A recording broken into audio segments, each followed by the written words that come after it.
திருச்சி நாடாளுமன்ற சாலை பாதுகாப்பு குழு உறுப்பினர் அவர்கள் ஐயா வரவேற்றலாம். வணக்கம் ஐயா. நிச்சயம் வரவேற்கிறோம். வணக்கம் வணக்கம் வணக்கம் வணக்கங்க. வணக்கம் ஐயரப்பன் அவர்களே, வருக. ஐயா வணக்கங்க. ஐயா, இப்போ இந்த திருச்சி நாடாளுமன்ற சாலை பாதுகாப்பு குழு உறுப்பினர் நீங்கள் இருக்கீங்க. உங்களுடைய பணிகள் என்னங்கய்யா? ஐயா, இப்போ பாராளுமன்ற சாலை பாதுகாப்பு குழுங்கிறது ஒவ்வொரு பாராளுமன்றத்துக்கும் மத்திய அரசோட ஒரு ஆணை பிரகாரம் விபத்தில்லா இந்தியா, விபத்துகளை குறைக்க என்ன நடவடிக்கை எடுக்கணும், அது சம்பந்தமா ஒவ்வொரு எம்பி தலைமையிலுமே ஒவ்வொரு பார்லிமெண்ட்டுக்கும் ஒரு குழு அமைக்கிறாங்க. சரிங்க. இப்ப அந்த குழுல அந்தந்த பாராளுமன்ற மக்கள் பிரதிநிதி, பாராளுமன்ற உறுப்பினர் வராங்க. அவங்கதான் அதுக்கு தலைவர், சேர்மேன். அவங்களுக்கு கீழே சம்பந்தப்பட்ட அரசு அலுவலர்கள், உயர் அலுவலர்கள் எல்லாமே ஒரு மெம்பரா வராங்க. ஓகேங்கய்யா. இப்ப இந்த இதுல தன்னார்வலர்கள் மத்தியில ஒரு ட்ரஸ்ட் வச்சிருக்கவங்க, சொசைட்டி ஆக்ட்ல பதிவு பண்ணவங்க, அதுல ஒரு 3 பேரை தேர்ந்தெடுத்து அதுல அவங்களும் உறுப்பினர் வராங்க. ஓகே. இப்ப இந்த இதோட அஜெண்டா என்னன்னா, ஒவ்வொரு வருடத்திற்கும் 3 மாசத்துக்கு ஒரு வாட்டி கூட்டம் கூடுறாங்க. ஒவ்வொரு கூட்டத்திலயுமே அந்த பார்லிமெண்ட்ல அந்த வருடத்துல எவ்வளவு விபத்துகள் நடந்திருக்கு, அதனால எவ்வளவு உயிரிழப்புகள், காயங்கள் எவ்வளவு, கொடுங்காயம் எவ்வளவு, இதுக்கு என்னென்ன வருதர் இன்ஃப்ராஸ்ட்ரக்சர் அந்த ஏரியால ஆய்வு பண்ணிருக்காங்க, என்ன இன்ஃப்ராஸ்ட்ரக்சர் வந்திருக்கு, ரோடு பர்னிச்சர் ஒர்க் என்னென்ன பண்ணிருக்காங்க, வேற என்னென்ன பண்ணலாம், இந்த கட்டமைப்புகளை மேம்படுத்துறதுக்கு என்னென்ன பண்ணலாம், அதே மாதிரி விபத்தில் உயர்ந்தவங்களுக்கு எவ்வளவு ரிலீஃப் ஃபண்டு, இந்த மத்திய அரசு கொடுக்குற ஃபண்டு, மாநில அரசு கொடுக்குற ஃபண்டு, இதெல்லாம் எவ்வளவு கொடுத்துருக்காங்க. சரி. அதே மாதிரி போக்குவரத்து நெரிசல் இல்லா, விபத்தில்லா மாநகரம், விபத்தில்லா திருச்சியை கொண்டு வரதுக்கு என்னென்ன பண்ணலாம், அடுத்த கட்டத்துக்கு என்னென்ன பண்ணலாங்கிறது ஒரு ஆலோசனை பண்ணுவாங்க ஒரு 3 மாசத்துக்கு ஒரு வாட்டி. அதுல அனைத்து அரசு காவல்துறை சார்பா, ஆர்டிஓ சார்பா அவங்க கருத்தை வைப்பாங்க. அந்த கருத்தை வாதம் பண்ணி அடுத்த வர கூட்டத்துல அந்த இடத்துல என்னென்ன இன்ஃப்ராஸ்ட்ரக்சர், ஒரு இடத்துல விபத்து நடந்துச்சுன்னா அந்த இடத்துல உடனே போய் ஆய்வு பண்ணணும். 48 மணி நேரத்துல போய் ஆய்வு பண்ணணும். ஆய்வு பண்ணி அந்த இடத்துல வேற என்ன கொண்டு வரலாம், வேற ரோடு பர்னிச்சர் ஒர்க் என்ன செய்யலாம், வேற இன்ஃப்ராஸ்ட்ரக்சர் எதுவும் குறைபாடு இருக்கா, அதெல்லாம் ரிப்போர்ட் ரெடி பண்ணுவாங்க. ரிப்போர்ட் ரெடி பண்ணி அது சம்பந்தமான நிதி ஒதுக்கி அந்த இடத்துல கட்டமைப்பை மேம்படுத்துவாங்க. இந்த 3 மாசத்துக்கு ஒரு வாட்டி இந்த கூட்டத்துல நம்ம சாலை பாதுகாப்பு குறைக்கிறதுக்கு, சாலை விபத்துகளை குறைக்கிறதுக்கு என்ன தேவையான நடவடிக்கை எல்லாமே இந்த இதுல பேசுவாங்க. சரிங்கய்யா, சிறப்புங்கய்யா. இந்த சாலை விதிகளும் இந்த குறியீடுகளை பத்தி கொஞ்சம் சொல்லுங்கய்யா. இப்ப குறியீடுகள்னு பார்த்தா நம்மளுக்கு போக்குவரத்து சின்னங்கள் 3 முக்கியமா சொல்றாங்க. அதாவது உத்தரவு சின்னங்கள், எச்சரிக்கை சின்னங்கள், தகவல் சின்னங்கள். அதாவது உத்தரவு சின்னங்கள் பாத்தீங்கன்னா ரவுண்டா இருக்கும். எச்சரிக்கை சின்னம் முக்கோண வரியில நம்மளுக்கு அம்புக்குறி மாதிரி முக்கோண குறையில வச்சிருப்பாங்க. தகவல் சின்னங்கள் ரெக்டாங்கிள் இருக்கும். இப்ப தகவல் சின்னங்கள் ரெக்டாங்கிள் இருக்குன்னா செவ்வக வடிவில் இருக்கும். இந்த செவ்வக வடியில இந்த திசைகள், ஊர் பேரு, சாலையோர வசதிகள் இங்க என்னென்ன இருக்குன்னு போறது அதுல போட்டிருப்பாங்க. சரிங்க. இப்ப எச்சரிக்கை சின்னம் முக்கோண வடிவில் இருக்கிறது பாத்தீங்கன்னா அது ஆபத்துகளை பற்றி ஏற்கிறது. இந்த இடத்துல இக்கட்டான சூழ்நிலை, இங்க விபத்து ஏற்படுற பகுதி சாலை வலதுபுறம், சாலை இடதுபுறம் சொல்லுது, கொண்டை ஊசி வளைவு, டீ சந்திப்பு, எதிரே சாலை சந்திப்பு, வலதுபுறம் கிளைச்சாலை, இது மாதிரி எச்சரிக்கை கொடுக்கறதுன்னா எச்சரிக்கை சின்னம்.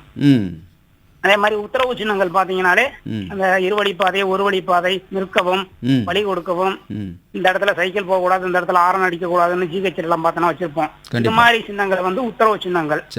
இந்த 3 சின்னங்களையும் நம்ம பள்ளி கல்லூரிகளுக்கு, மாணவர்களுக்கு கொடுத்தாலே ஓரளவு நல்ல விழிப்புணர்வு ஏற்படுங்க. சிறப்பு. ஏன்னா நம்ம சாலை விபத்தை குறைக்கிறதுக்கு அரசு நிர்வாகங்கள் பல்வேறு நடவடிக்கை எடுத்தாலுமே நம்ம பயன்பாட்டர்கள் மத்தியில இந்த சாலை விதிகளை கடைபிடிச்சோம்னா அவங்களோட ஒரு பங்கு அது. அதை கடைபிடிச்சாலே ஓரளவு விபத்துகள் குறையறதுக்கு வாய்ப்பு இருக்கு. சிறப்புங்கய்யா. நேயர்களே, தொடர்ந்து பேசும் இணைந்தீர்கள் திருச்சி பண்ண.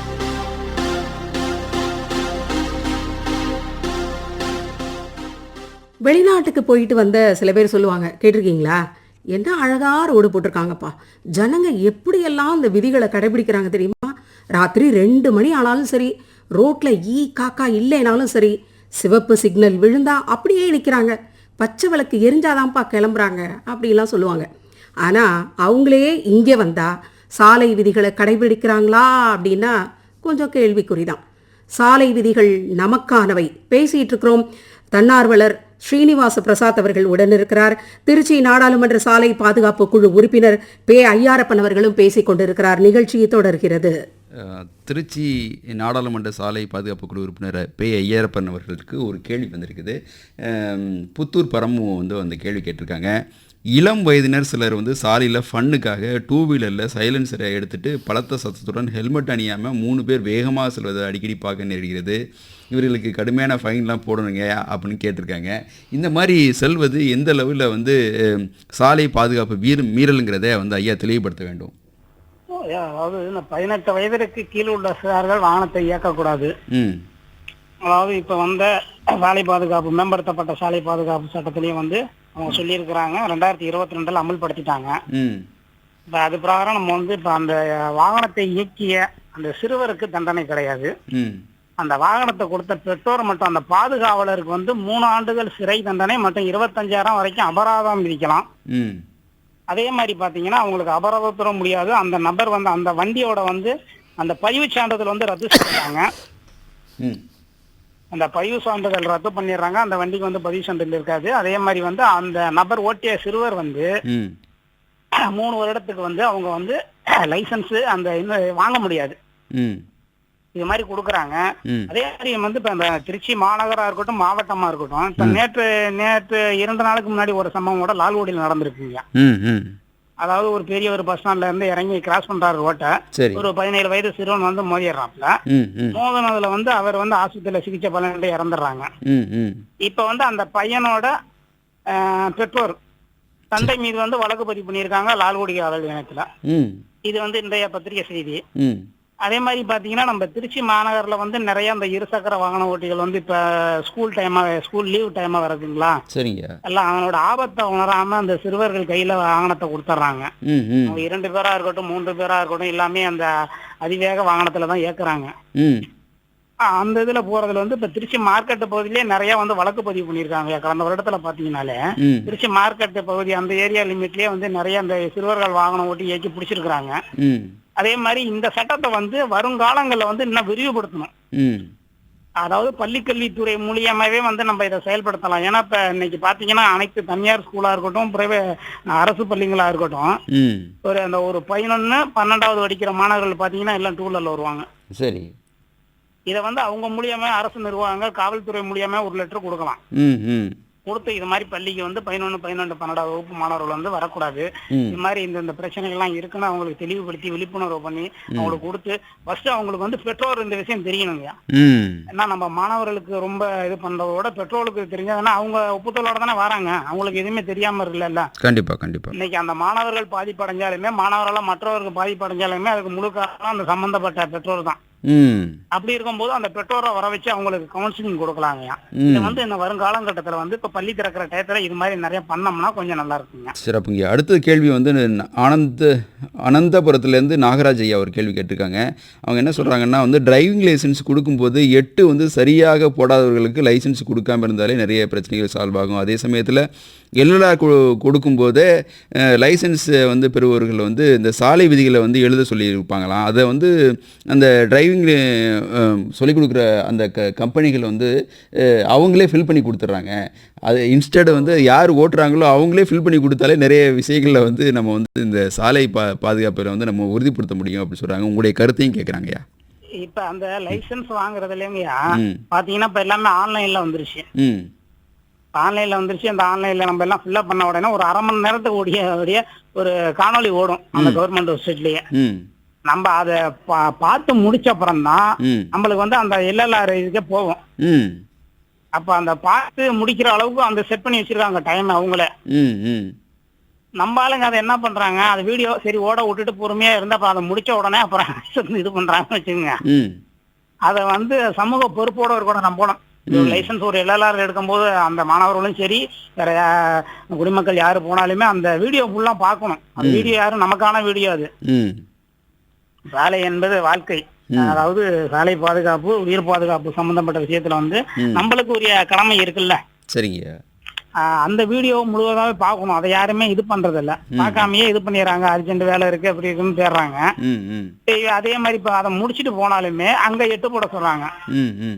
8 போடுறது வந்து இன்னைக்கு எல்லாமே நம்மளுங்க ரோட்லயே 18 போட்டுட்டு போயிட்டு இருக்காங்க.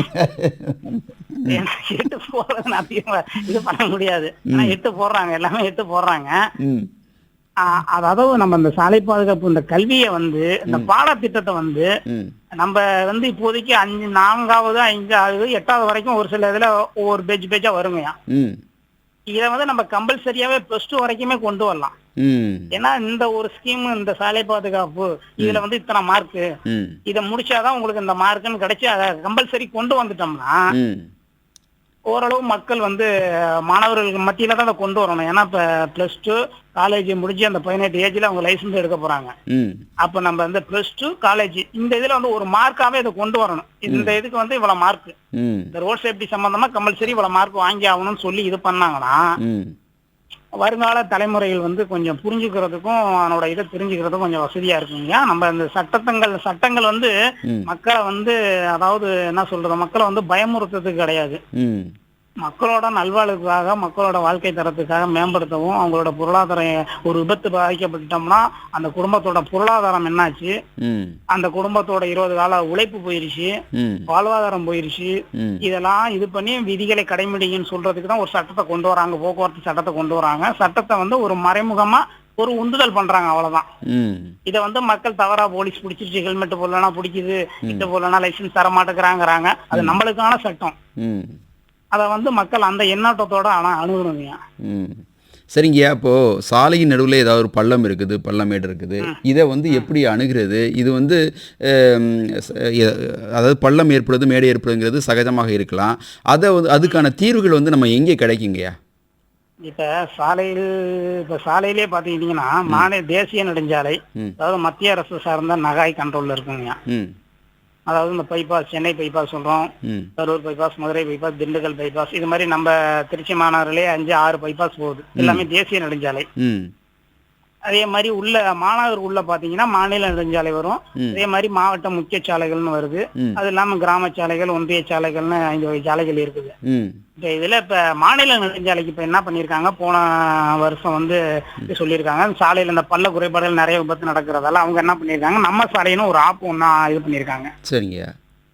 அந்த நம்ம சாலை ஆப்ல போய் நம்ம அந்த ஆப்பை டவுன்லோடு பண்ணி வச்சுக்கிட்டோம்னா ம் அந்த ஆப்ல வந்து எங்க குண்டும் குழிகள் இருக்கோ அந்த இடத்துல டைரக்டா அந்த லொகேஷன்ல இருந்து நம்ம போட்டோ ஷூட் எடுத்து அங்க இருந்து அனுப்பிட்டோம்னா ம் அந்த 2 நாள்ல வந்து 24 ஹவர்ஸ் இல்ல 48 மணி நேரத்துல வந்து அந்த குழியை நிரப்புறதுக்கு நடவடிக்கை எடுக்கிறாங்க. பாரியா, இந்த விஷயங்கள்லாம் எங்களுக்கு தெரியாம போச்சே. ம் அது நடவடிக்கை எடுத்துட்டு இருக்காங்க. அதாவது அதான் நான் சொல்றேன், அதாவது அரசு நிர்வாகம் வந்து கட்டமைப்புகள் போட்டிருக்காங்க, எல்லாம் செயல்படுத்துறாங்க. நம்மளோட பங்களிப்பும் நாடு இந்திய அரசியல் சாசன பிரகாரம் நம்மளுக்கும் ஒரு சில கடமைகள் இருக்குல்லங்கய்யா. கண்டிப்பாங்கய்யா.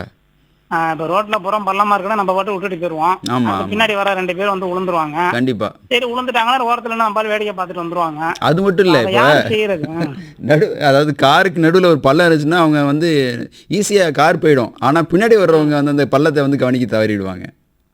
ஒரு வார்த்தை அவங்க ஒரு எல்லாமே இன்னைக்கு மொபைல் வந்துருச்சுங்க. ம் ஆன்லைன் கையிலேயே இருக்கு, உலகமே நம்ம கையில வச்சிருக்கோம். ம் ஒரு 2 செகண்ட் லேட்டா அவங்களா வச்சு ஒரு போட்டோ எடுத்து போட போறோம். ம் இல்ல இன்னைக்கு மாநகராட்சியும் ஒரு ஆப் கொடுத்துருக்காங்க, மாநகராட்சி குறைகள் சம்பந்தமா கொடுத்துருக்காங்க. ம் இன்னைக்கு அதை விட போனீங்கன்னா இன்னைக்கு முதல்வரோட முகவரி வந்து நல்லா சிறப்பா செயல்பட்டு இருக்கு. ம் அது இன்னைக்கு செல்லுலயே அந்த ஆப்பை, முதல்வரின் முகவரி ஆப்பை நம்ம டவுன்லோடு பண்ணி வச்சுக்கிட்டோம்னா உடனடியா தகவல் கொடுக்குறாங்க, கூப்பிட்டு பேசுறாங்க, என்ன டீட்டெயில்னு கேட்கறாங்க, குறைய சொல்றா நிவர்த்தி பண்றாங்க.